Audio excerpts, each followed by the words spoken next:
Hello, you're listening to Ready, Set, Go Real Estate Investing Podcast, presented by Brandon Elliott. This show will be going over all aspects of real estate investing and is intended to educate, motivate, and prepare you to take action on your first or next real estate investment.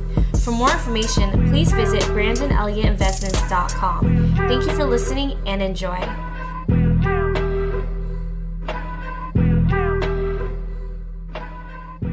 Welcome back, everyone, to Ready, Set, Go Real Estate Investing Podcast. I am your host, Mr. Brandon Elliott. I'm excited today. We have a special guest in the house. Matt, what is going on, my friend? How are you? I'm doing very well. Thanks for having me on. Yeah, man, I'm excited. So you have a unique story. You've also scaled up a ton within your business, and you've been in the game for a few years now. So I really just wanted to, pick your brain on the show and let the listeners know how they can do it too, how you've been able to accomplish so much in such a short period of time. For anybody out there that doesn't know exactly who you are or more of what you've been able to accomplish, do you mind just diving in like a 30,000 foot view of where you're from, what you're up to, and how you're getting it done?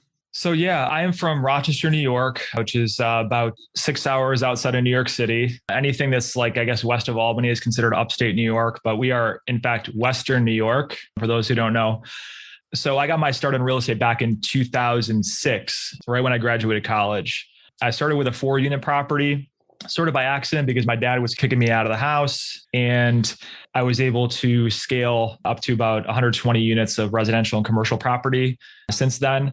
But yeah, where I started was by accident, and that was kind of like how I lived my life. Like when I was a kid, I was very directionless, and I think I was definitely a follower, and I would follow the wrong people. Anybody that would give me attention, some people call me a floater. I was a follower. So I would, follow people that, had self-destructive behavior, and I would sort of engage in that stuff too, because I definitely dealt with an inferiority complex. My parents were like kind of, lower middle class people that kind of stretched themselves financially to locate myself and my brother into like a, good school district, because we lived in the city of Rochester at that point in time.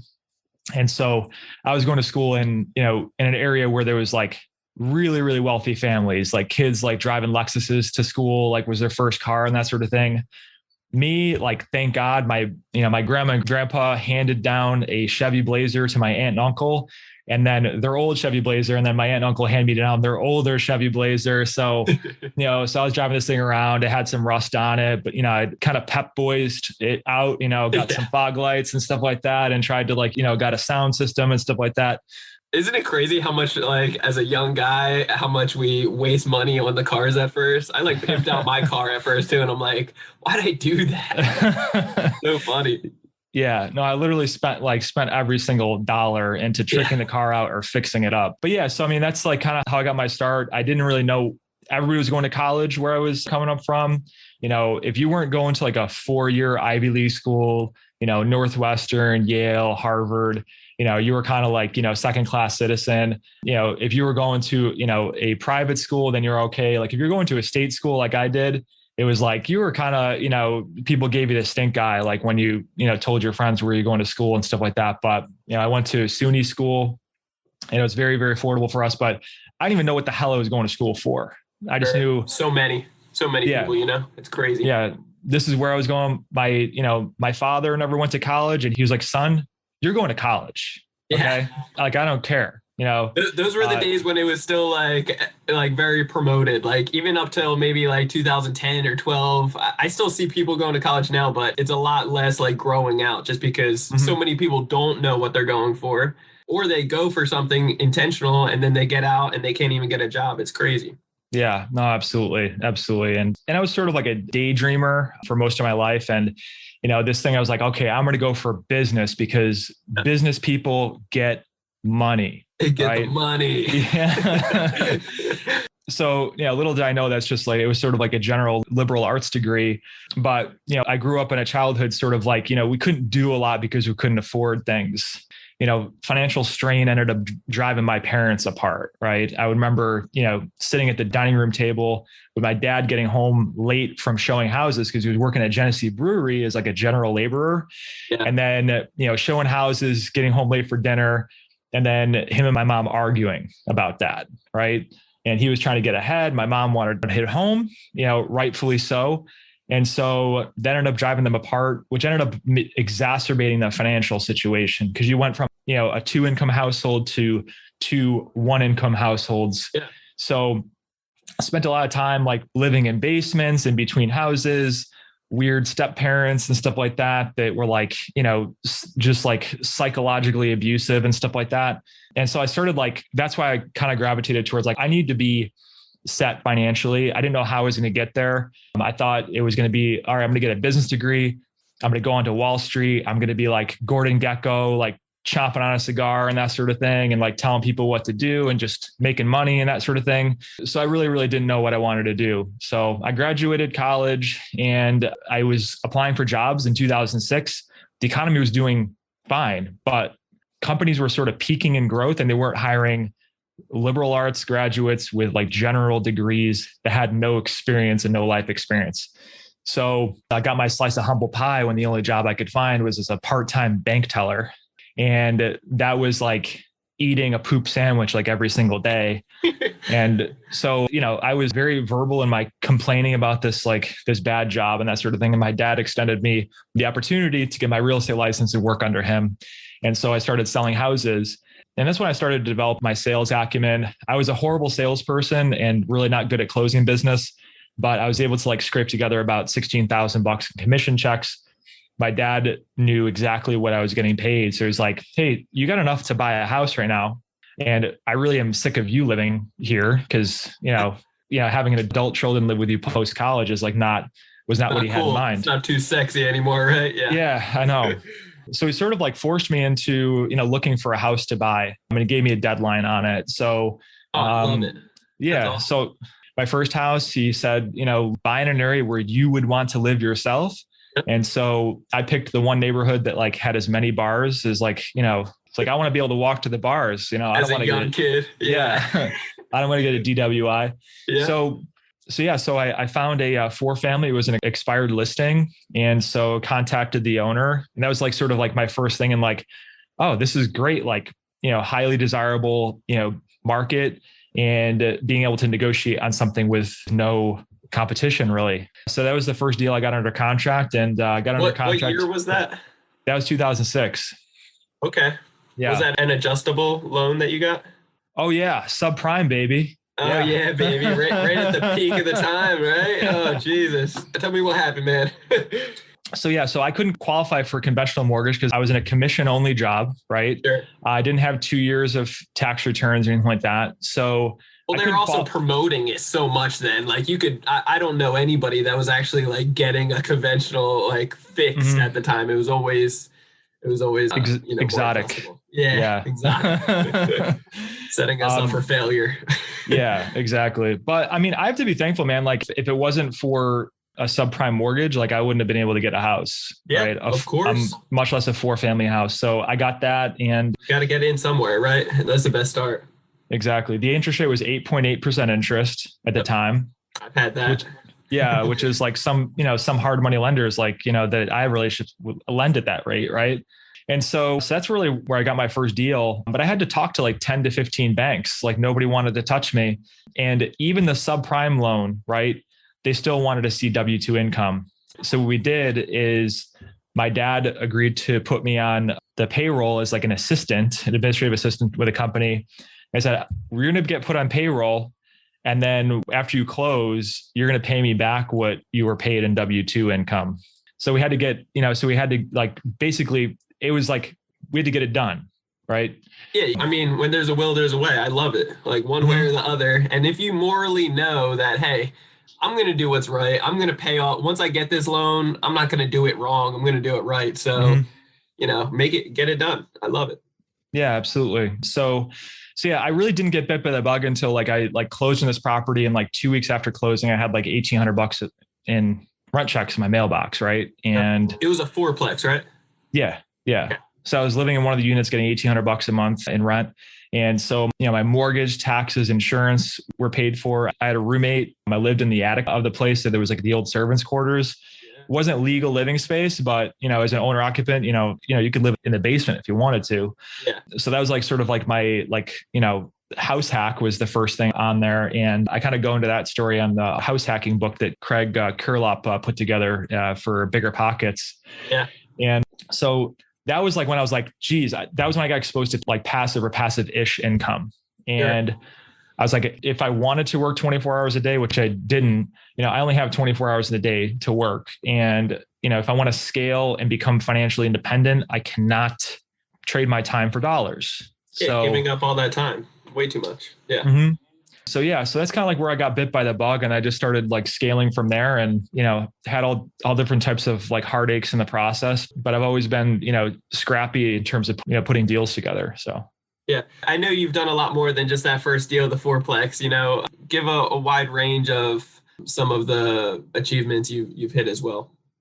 I started doing like the BRRRR strategy before it was a BRRRR, before it was even a term and that sort of thing. So the buy, rehab, rent, refinance, repeat, really where like my mind was completely like blown was when I did my first like $1 million like commercial BRRRR deal, where that was a $1 million office building in my neighborhood that I got under contract.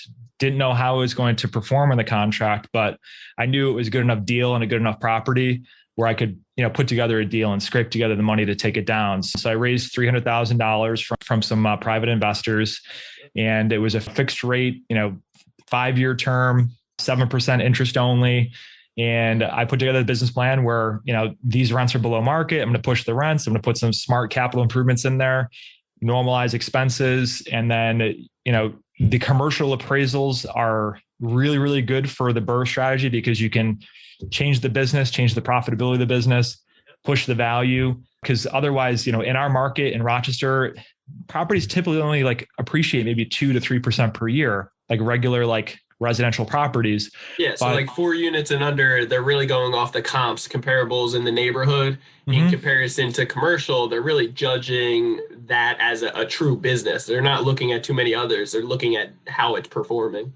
Yeah, they use the income capitalization approach on those properties. So I was able to push that from a valuation of $1 million to $1.4 million in 3 years. And so I was able to refinance the property, take my investors out, and have a property that, cash flows about $40,000 to $50,000 a year. And essentially that was like, all right, well, this is going to pay for, my daughter's college education. Right. So now that's where I sort of set my milestones with, all right, this deal has to be large enough to like pay for something like that. And that way I don't have to like be constantly like, I have friends that, they're chasing deals all over the place, like, doing like 10 deals a month on single family and maybe 2-family houses and that sort of thing. Like, I just want to do one deal per year. So that's like, can become my one thing. And that's one of like my favorite books that really, really inspired me to start changing my mindset about those things. So it's so good. I feel very similar. Like, I definitely connect with that. I got plenty of friends that are crushing it, staying very busy. But to add to that, it's like they really built the system. So tremendous respect to be able to keep up with 5, 10, 20 deals a month. But I always go with the approach, hey, I'm going for the BRRRR strategy, hanging on to these for the long run. And if I can do 2, maybe 4 max per year, then, we're usually at 1 to 2 big ones, then, we can really set ourselves up for success and huge cash flow. Yeah, I really love that approach. Yeah, because I don't like to work. I like to hang out with my friends and family and travel and stuff like that. So I don't want to do this whole, like, I have friends, like you said, they have like these huge systems where they're wholesaling, getting like $200,000 a month and like, assignment fees and that sort of thing. And, I don't want to be busy, and I'm not good at being busy because I get very, very distracted. I mean, I grew up with like super ADD. I had to, I was on the highest, regimen of Ritalin as a kid. So I'm not good at that. That's not my strength. I'm good at like focusing on, one thing and really, really drilling down into it. Yeah, that's good, man. I love it. There's power behind that. There truly is. And I love that book as well. It's a game changer. So if anybody hasn't actually checked out and read that book, you definitely want to. Mm-hmm. Cool, man. So like, what was your next deal after that? And how old are you now? I am 37 years old. 37. And so you hit like financial freedom at kind of the early 30s, correct? Yeah, 33 years old. I love it. Do you want to just dive into the story behind that a little bit? I think that can be very inspiring for anybody, really. Oh, yeah, of course. So, like, I was going back to my childhood, associated a lot of pain with lack of money and financial struggle.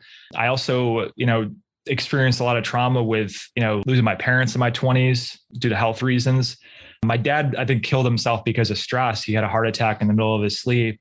And my mother, was just, working all the time as a dialysis nurse. And she, passed away with a long battle with cancer. And those were sort of like the most impactful things that happened in my life to really get me serious about, I need to become financially independent and sort of exit the matrix, like, that we get put into, is to like, this is the American plan, go to school, get loaded up with debt, go to a job to pay off your, student loans, maybe scrape some money away for retirement. And I didn't like the idea of retiring and then like decumulating those assets over time. Like, I was like, I don't like to see my bank account like go down. And, you can, and you can see people that, have a comfortable retirement that like, they have to penny pinch and that sort of thing. And I'm not a spendthrift by any stretch of the imagination. Like, I don't spend my money on stupid stuff, but just having the actual freedom to do what I want with who I want, when I want, was very, very important to me, and to achieve that at a younger age rather than an older age, because, I did some traveling to Europe with my friends and family, and I saw all these people that wanted to travel to Europe the entire life. They retired, and Europe is not ADA friendly like the United States. Everything's upstairs and downstairs and that sort of thing. I just saw these people like struggling with this and really not being able to enjoy it. So I definitely wanted to be able to like, essentially quote unquote retire early. I'm not retired. I don't think I'm ready to retire anytime soon. But yeah, so I was thinking about, I had this on my like vision board in my mind, like every single day, like over the course of several years. And when I finally realized I'd achieved that, like, FI, financial independence number, I was like, I was not euphoric. It was like, I went through like really, really bad depression because I was like, what is my new purpose in life? Like, what's that next goal, right? Like you had that one thing focused on for so long. And then once you hit it, you're like, oh, shoot. Yeah, exactly. So that was definitely a trying like 3 to 4 months, like after that, in terms of finding my new purpose and reinventing myself. So I read a book called The 10X Rule by Grant Cardone. And that really flipped the script on my life at that point in time. And I knew I needed to have a financial, like not a financial target, but like a target that was sort of like ridiculous and unattainable. I think it's just to start like thinking bigger, right? Of like next level stuff. Yeah, absolutely. So that's kind of like where I shifted the focus into doing larger deals, and also want to do more transformative deals, like in terms of, purchasing vacant rundown buildings and redeveloping them to, create positive social impact in our community, as well as creating, economically lucrative projects for myself and our partners too. Of course. Yeah. And all the people in the area, the contractors, the agents, everybody, the suppliers, that obviously you help turn those wheels as well and put food on the table, which is awesome. So do you have a rental portfolio currently? Yeah. So I have it's like 75 residential units, mostly multifamily, and about between like 30 and 50 commercial units, which are office space, commercial, like industrial space, some retail space as well. And which markets are you in for that? Is that all Rochester? It's all in Rochester. Yeah. In the city of Rochester, pretty much. Yeah. No kidding. Okay. I love that. And now what is the next kind of steps for you? What is the main focus now? Because I know you said as you hit that initial goal, several years ago, you went through a little depression phase of like, hey, what's the next step? So you read the book, 10X, started thinking bigger. Then what? Obviously, you started growing in some leaps and bounds on the commercial side, but what kind of goals do you have currently? So my current goal is to build a net worth of $20 million. And what I want to do with that is I want to set up a family office that will survive, beyond my passing, that will be impact investing oriented, with investing back into our community and having like a portfolio of, let's say, 60% private mortgages, some certain percentage of real estate equity, a certain percentage of, growth stage capital for businesses that are looking to expand, and also some seed capital for local businesses that are looking to get their start. And this is the thing that will survive beyond my death. And I want that, to continue into perpetuity. long beyond my time on earth. So, and the reason why I chose $20 million was because if the 20 million can earn $1 million a year in cash flow, then that $1 million would be allocated in that way and reinvested and continue to grow.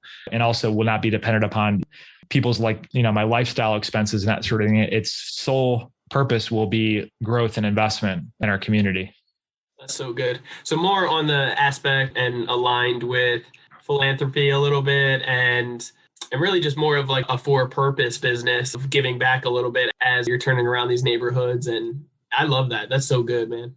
And I also feel like a lot of businesses, that's like the future, truthfully, because if you have options of, hey, this company does the exact same thing as this company, but they give back, they help improve the area, and it's like, it's the same product or very similar, then who's not going to go with the winning team of making the place a little bit better? I love that. Yeah. And in our community, is in desperate need of, economic opportunities and economic empowerment. So, nonprofits, which are in the business of giving money away and putting money to work for social issues, there's really not a lot that's around economic empowerment in that capacity. And I've worked in nonprofits and I've worked in a lot of community service, and they're constantly in need of, raising money and doing fundraising, that sort of thing. And I really think that if you blend the two in terms of the, capitalism and also social impact, you can have this really great marriage between the two, where it's self-sustaining and is also sustaining around personal and economic empowerment in our community. So that's what my vision is. Yeah, man, I love that. I couldn't agree more. Was there somebody in your family, friends, were you out on a walk or hike that, you got inspired to actually go down that direction? So my mother, being a dialysis nurse, poured her life and soul into her patients. And she was an incredibly generous and giving person.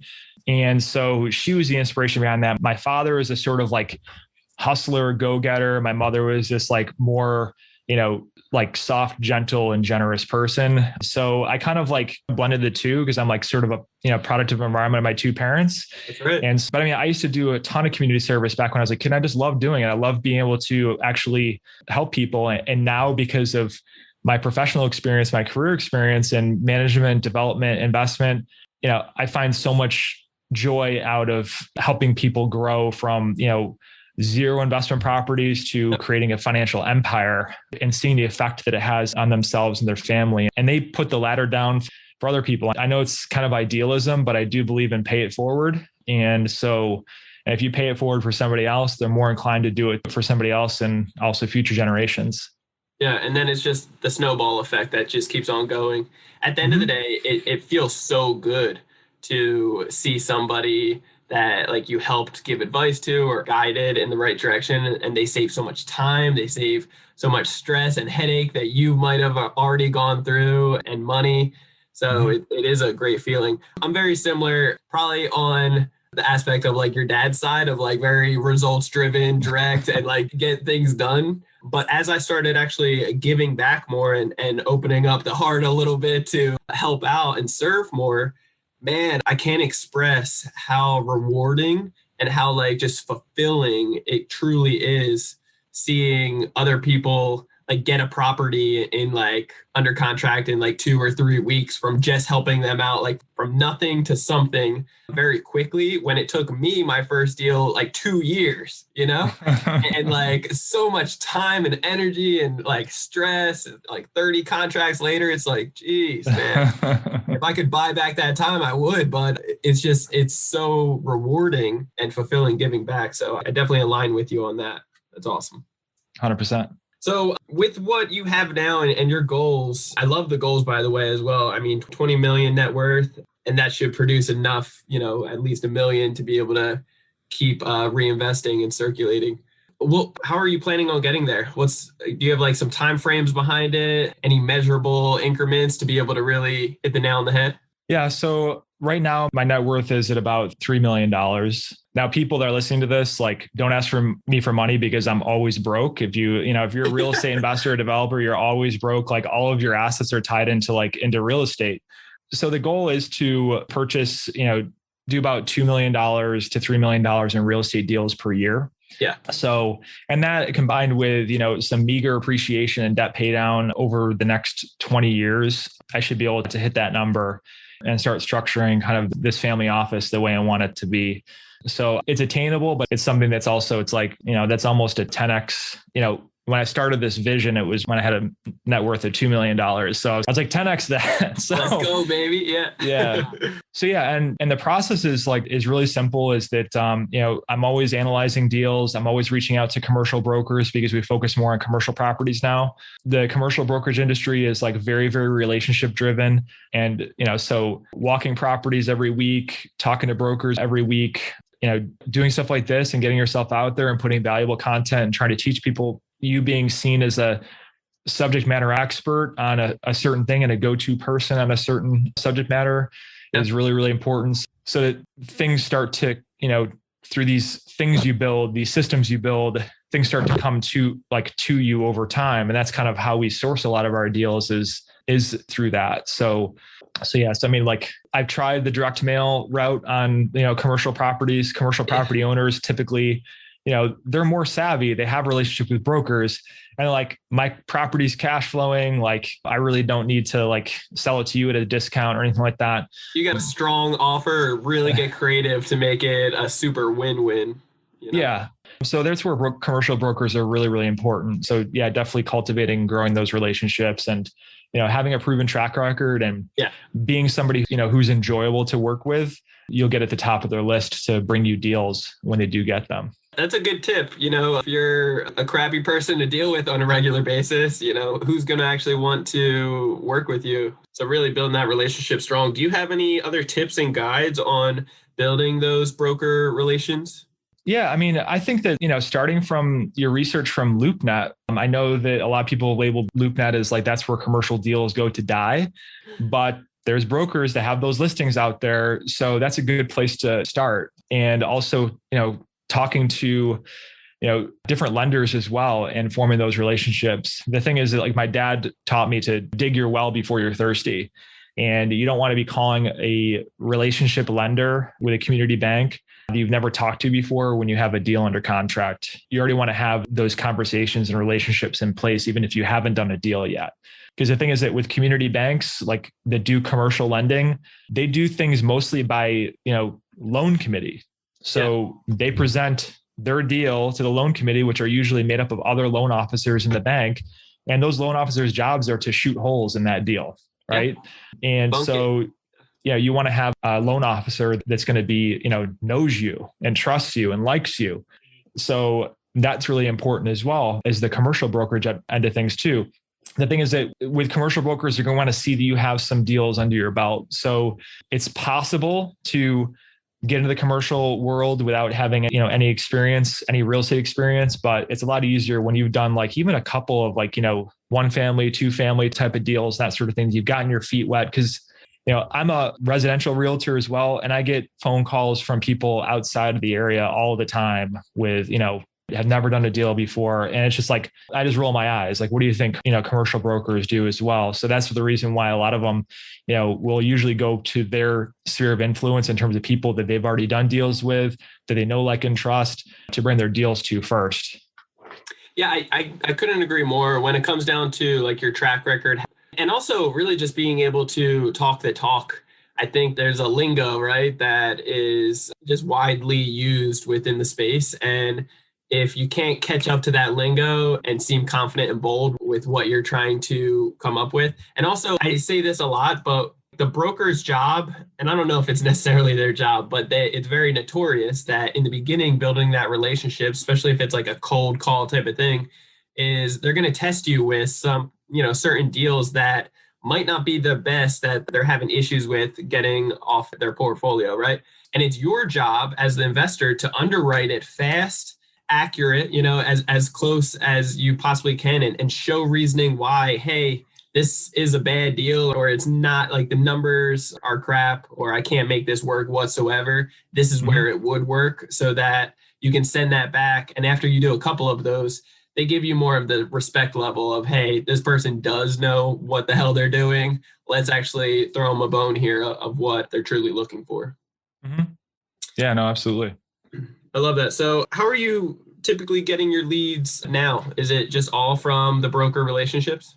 Yeah, primarily through brokers, other investors. I work with coaching a lot of like earlier stage investors, and they're very, very comfortable in that 1 to 4 family area. This 28 unit building that I bought and rehabbed a few years ago was a lead from another investor that was just like, he was flipping houses, he was doing some buy and holds, like single family and that sort of thing. And he came across this deal and sent it to me. So primarily through relationships, to be honest with you, I still scour LoopNet and CoStar for commercial deals and kind of seeing what's going on out there. But primarily it's definitely relationship based. And sometimes like, our most recent deal we got under contract was a property in the MLS that I didn't even know what came on. And it was right next door to another property I own. Commercial broker said, "Hey, Matt, do you know this property next door to yours is for sale?" And, I could have said, "Oh yeah, who's the listing agent? I'll contact them." No, I said, "Get us in there." I would have never known about this deal unless this broker brought it to me, even though it was under my own nose. So being very, very, relationship oriented is so important because that's the one thing I grossly underestimated. I was like a very sort of black and white, like cold hearted, like person, like when I first started, and very, very scarcity mindset with like, I don't want anybody to know my secrets, that sort of thing.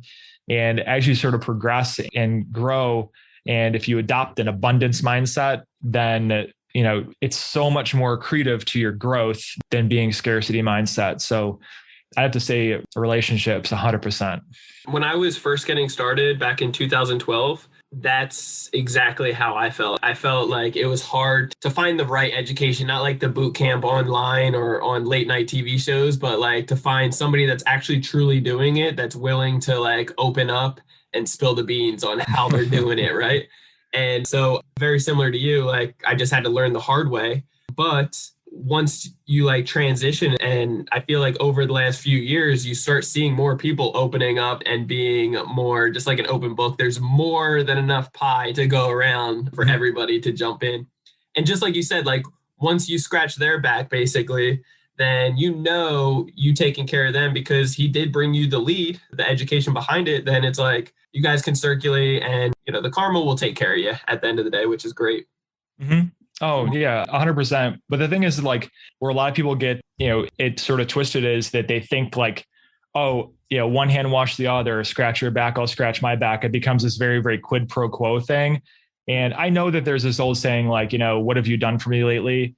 I kind of threw all that out. And the thing is that it's important to have, the right abundance mindset related relationships with the right people that, if you're pouring into them value, that, it'll come back to you eventually, or sometimes it'll come back to you in a way that you never even like conceived it would be, in terms of like, the universe and God working in your favor. The Alchemist is like another one of my favorite books. And it is like that. It is kind of like that. It's like, you put positive things into the universe, don't expect things back in return. But if you're doing the right things for the right people, you will reap dividends from that eventually. I'm so glad that you brought that up because I don't want people to get it twisted out there. Like you really should lead with an open heart of giving without any expectations whatsoever of actually receiving or getting anything back from that individual, and just watch it naturally perform that way.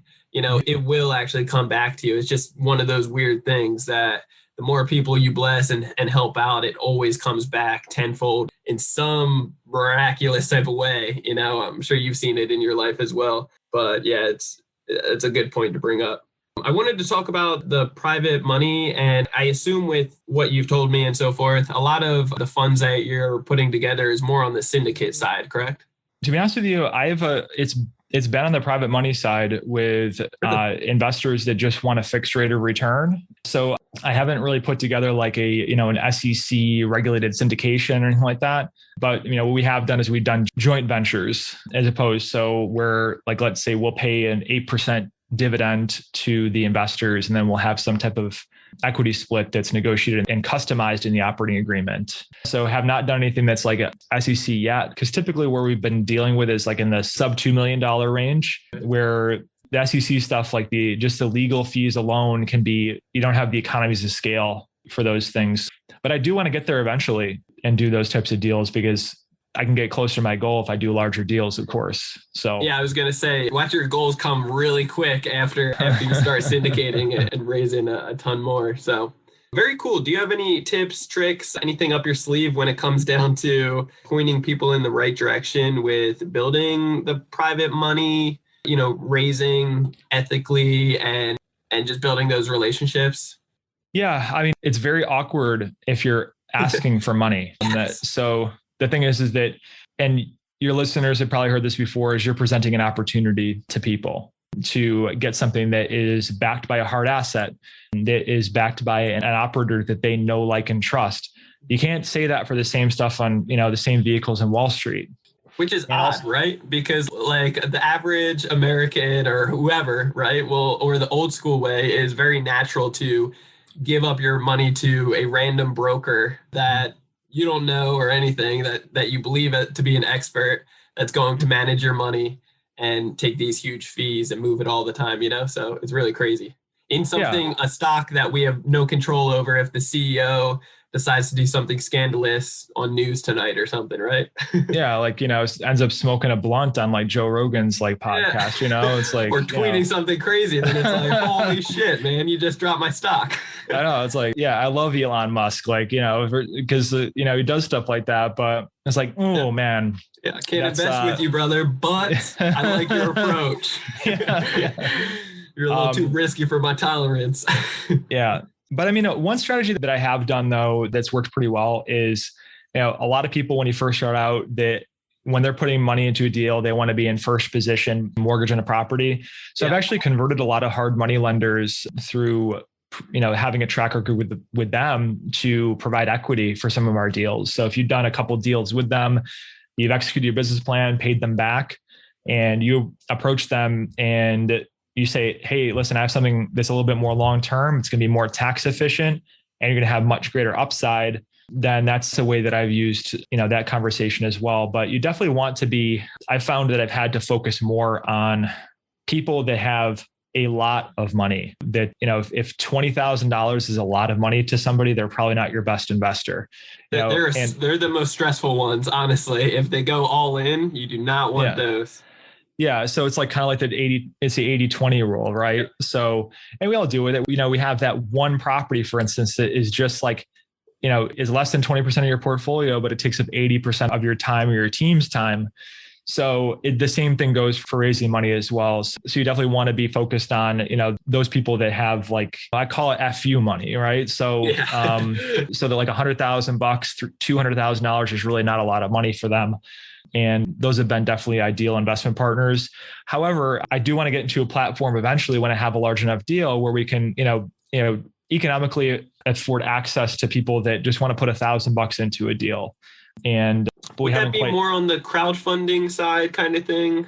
Yeah, probably like on the crowdfunding side. There's a platform that I've been researching for this when we eventually get a deal big enough that, they have an investor relationship platform where you can actually, automatically push out your K1s and distributions through ACH to your investors, but you still have to do the SEC work in the front end, and and that can eat a lot into something very, very thick with fees if it's not a big enough deal. So we haven't gotten there yet. Would love to do, a $50-100 million deal and do it that way, but we just haven't done it yet.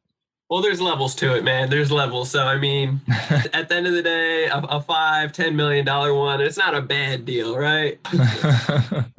But yeah, just like you said, the legal work for securing your investors, making sure everybody's good, the paperwork is on point for the SEC and so forth.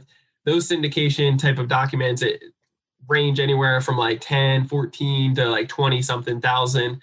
And it really just needs to make sense within the deal. But when it does, it can be very beneficial to go that route and really start scaling up. So I definitely see you jumping into many cool opportunities in the future of just helping out more people first and foremost, but making a huge difference in your community and taking a heck of a lot more territory. So very, very exciting, brother. Any final thoughts for the listeners? And then I want to kind of plug in how people can reach out to you. Yeah, I think the last thing I'd like to offer out there as advice is to know when to pivot in your business over the past couple of years has been very, very tough to find and source like the typical deals, that I've done, which has been like, stabilized value add deals, stuff that you can get permanent financing in the front end, but you can add value over a 5-year period and be able to return your investors' capital back to them in a refinance. So I've been, the only stuff we've been buying over the past few years has been vacant properties. Nobody wants them. Nobody. So we've been able to source some like really, really interesting deals, purchasing them at a extreme discount to replacement cost. And when you purchase a property that's vacant, you have such a margin of safety in there that if you buy a 22,000 square foot building that's like, for $175,000, it's very easy to like monetize 22,000 square feet to like at least break even. For instance, if you're just like going to be like, all right, well, I'm just going to rent this out for cold storage. You can probably actually cover your operating expenses at least. So that's really what we've been doing over the past couple of years, because it has been tough. The stuff that brokers have brought us has been like brought to us, and it's like a 6% cap rate, right? Which is never a deal for us. And this is a 6% cap rate on broker provided financials, which at the end of the day, it's a 3% cap rate. And I would rather, I'd rather like, buy something like in a larger primary market than in, a Rust Belt town like our town in Rochester. So we've definitely had to do some pivoting and that sort of thing. And the same thing happened with us when, I was buying smaller multifamily, and that really got overheated with competition. So I started focusing on mixed use properties. I noticed that investors were just like, oh my God, there's like, 6 apartments and there's 2 commercial storefronts. Like, what if one of those commercial storefronts goes vacant? I've heard that it can be vacant for, several years and that sort of thing. Listen, if the property's in a great location and you're buying it right, like you'll figure it out and you'll be able to lease that thing up pretty quickly. So just like, knowing when to adapt, but you still want to maintain your focus as well. So that's definitely very important for investors to consider. It's so good. I think that's like the key ingredient for like an investor or an entrepreneur in general, is that you're constantly adapting. And, we might not have everything figured out right now, but as the plane's going down, we'll figure it out and we'll make it work. So have that mindset going into any real estate deals or business ventures, and, have backup plans. And I think you'll be all right. Very good. So Matt, how can people get a hold of you? Social media links, websites, whatever you want to plug. So to check out the projects we have going on right now, visit our website at oakgrovecompanies.com. That's oakgrovecompanies.com. I think I got that right. I used to be really good at spelling bees. But you can find me on all platforms. Last name is Drouin, Drouin.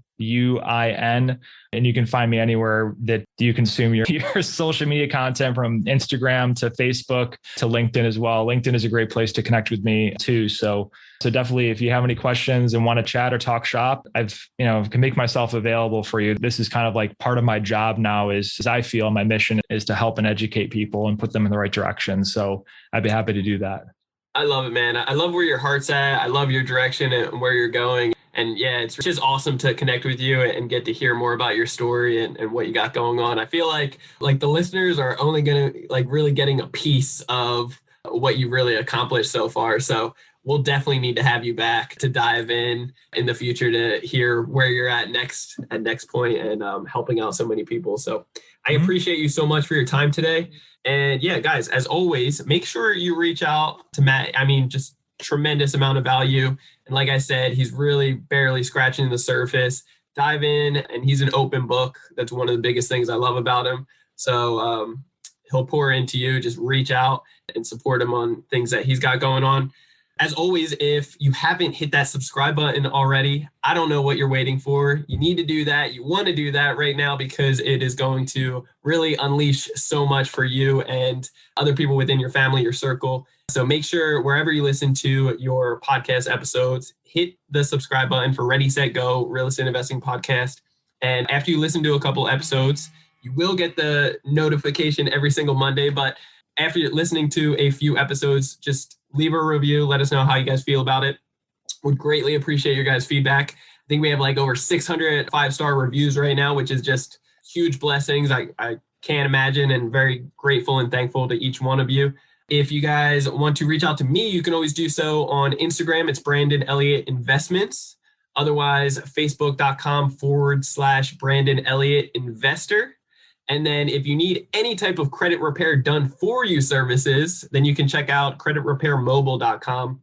And then on top of that, if you wanted to learn more about our mastermind group for Credit Counsel Elite, really understanding how the banks are judging you, how to be able to fix credit very quickly, build up several six figures, even into seven figures in funding on the business side and personal, and then be able to leverage it, buying properties with credit, completing your remodel with credit, doing hard money lending with credit, free vacations, starting up Walmart automation stores, you name it, whatever type of business ventures you're looking to get into. Cash is not something that can hold you back anymore when you are set up for success with credit. So I want to be able to bless you with that. If it is a good fit, you can check out creditcounselelite.com. So www.creditcounselelite.com, and we can chat more on there. But till next time, till Monday, guys, I appreciate you guys all so much for jumping in and sharing this out, and reach out to Matt, show him some love. Matt, bro, I appreciate you so much.